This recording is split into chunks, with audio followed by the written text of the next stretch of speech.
જૂનાગઢ મહાનગરપાલિકાની કચેરીમાં નવતર વિરોધ કરવામાં આવ્યો, જ્યાં સામાન્ય લોકો પહોંચ્યા હતા વિરોધ માટે। વોંકડાની સફાઈ ન થતાં ભાજપના જ નગરસેવકે ઢોલ વગાડીને વિરોધ કર્યો। આરોપ છે કે દોલતપરા વિસ્તારમાં લાંબા સમયથી વોંકડાની સફાઈ નથી કરાતી। ખુદ શાસક પક્ષના કોર્પોરેટર અશોક ચાવડા આ મુદ્દે મેદાનમાં ઉતર્યા અને મહાનગરપાલિકાની કચેરીમાં ઢોલ વગાડી અધિકારીઓને જગાડવાની કોશિશ કરી।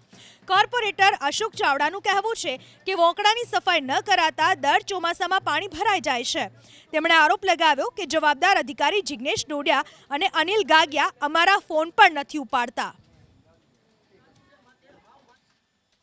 હું વોર્ડ નંબર 1 ના વિસ્તારમાં રહું છું। અમારે ત્યાં કોઈ પણ પ્રકારના કામ થતા નથી વોંકડાની સફાઈઓ થતી।